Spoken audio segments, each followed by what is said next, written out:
Tasman Peninsula, and we're on our way to beautiful Spring Bay, and in particular the town of Triabunna.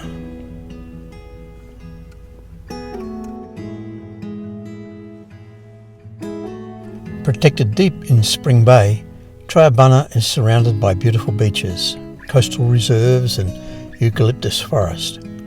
Unfortunately, we don't have a lot of footage as your intrepid reporter lost the video chip overboard the next day on our way to the island. Early the next morning, we set off on our tour boat for the trip across the island. Our captain explains that we should expect to see dolphins on the trip if we keep a weather eye out. And, indeed, we did see dolphins, albeit fairly pygmy variety. Like all dolphins, they're just very difficult to video. There's one behind Sue's head, or behind part of the boat. Look on this side, or no, perhaps they're on the other side of the boat. Anyway, it's just very difficult to get a dolphin in the lens, and I'm no David Attenborough.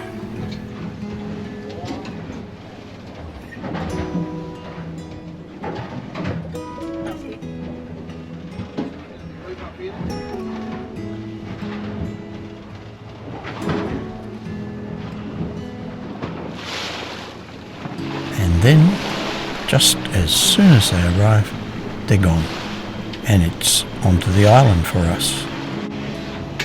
The little jetty here beside us where we docked to let you guys off, that's tiny in comparison to the massive wharf that was built here. It came off this point just up ahead here, 200 metres out into deep water. How do you pronounce the name of this island? It was named by Abel Tasman, the Dutch explorer, in 1642. Yep, that's about 130 years before Cook arrived at Botany Bay. The Frenchman Baudin had also been here and spent some time on the island, between Tasman and Cook. Makes you think about our English heritage, doesn't it? So, Maria or Maria? Probably should be Maria, as it was named after the wife of the governor of Dutch Batavia. But whatever, it got anglicised to Maria. Located off Tasmania's east coast, Maria Island National Park is only about 30 minutes by ferry from Triabunna. But of course we decided to take the tourist boat, which circumnavigates the island before landing. The ferry sails to and from the island on a regular schedule. There's lots of Indigenous and European history, lots of wildlife, spectacular views, and remarkable geological features. The entire island is a national park. These days, there are no shops or fancy hotels. The island attracts walking and nature enthusiasts. There are no roads and no cars.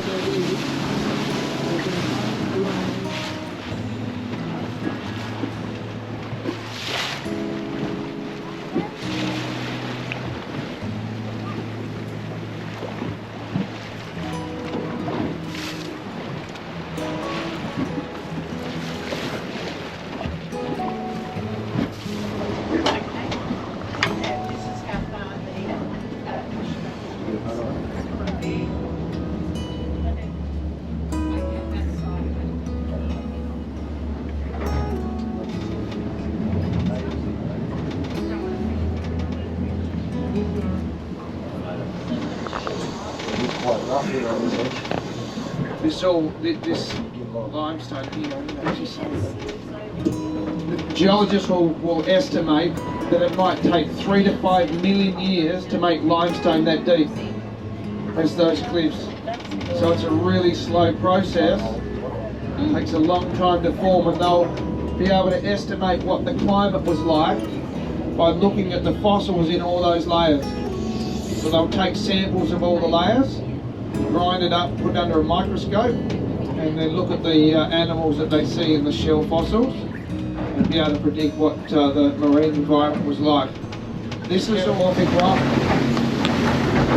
Nice folding. So just a little sample here of this metamorphic rock. For such a little island, Maria hosts an immense amount of geological diversity. You can travel through Tasmanian geological time, best observed in the cliffs that surround most of the island, visiting rocks that are both scientifically interesting and visually beautiful.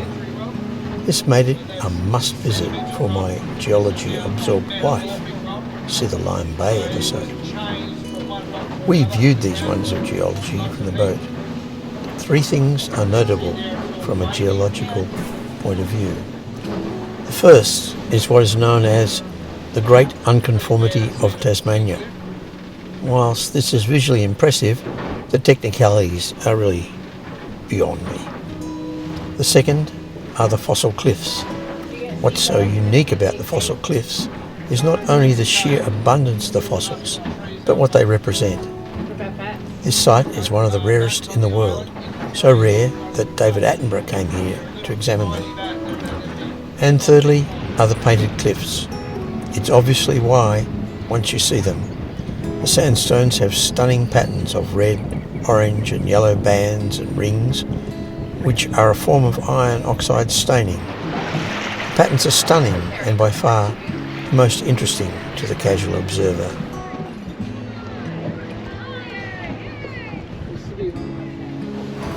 And now we're back on our trip around the island. So we lose that metamorphic rock and now we've got granite all down the outside of the island. Beautiful orange, peachy coloured granite. Still see that calcite leaching out of the granite.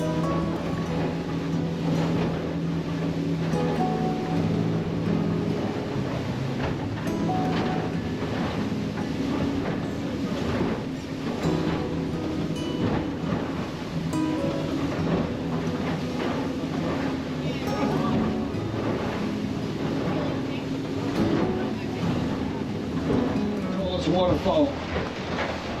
Maria Island there.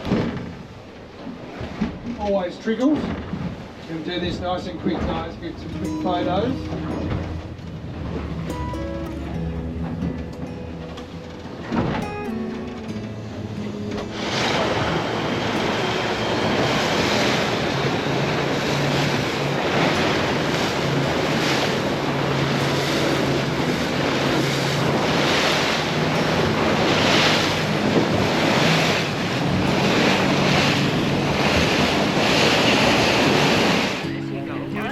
We pulled into a sheltered bay for lunch before going on to observe the convict relics.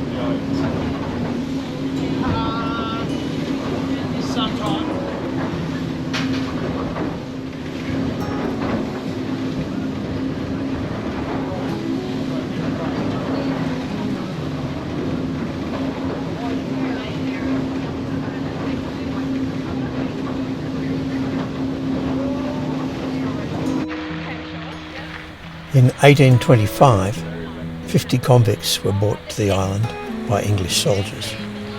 The settlement of Darlington, the only town on the island, held convicts who had reoffended, and they were sentenced to hard labour.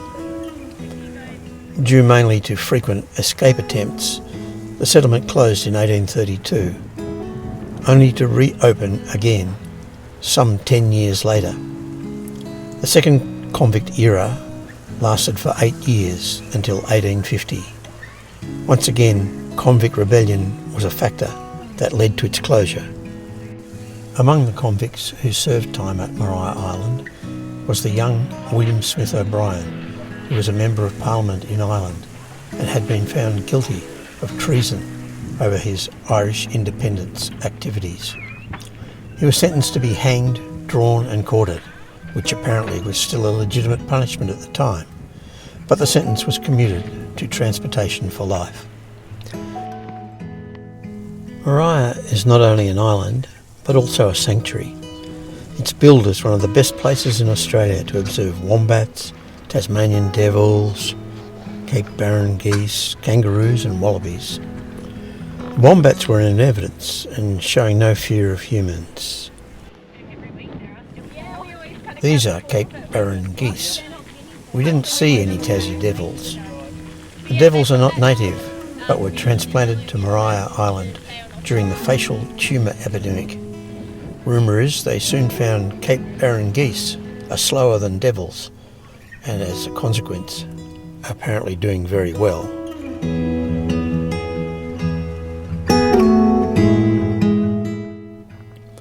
The Darlington Probation Station is today the most intact example of a convict probation station in Australia. But the island has another historical twist. In the 1880s, Diego Bernacchi, an Italian businessman, leased the island with ambitious plans for agriculture, industry and tourism, wine and concrete. At its peak, the island had a population of 500.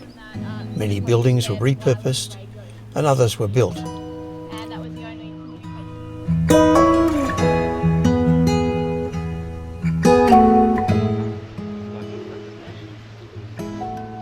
That's a beautiful photo actually with the convict barn, like sort of and the coastline behind. It's really great.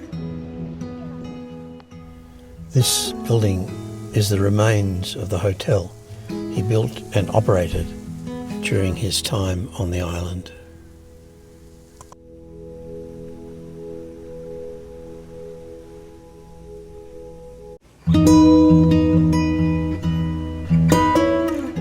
The foreshore is dominated by two buildings, the convict-era provisions store, and beside the iconic but visually jarring concrete silos remain as a prominent visual reminder of Bernacchi's entrepreneurial spirit. The silos were built by the National Portland Cement Company, who set up a works on the island in the 1920s, but which also failed during the Great Depression of the 1930s. Farming and fishing ventures followed the Italians' failed business pursuits, but eventually the island was declared a national park in 1972. Run down the water.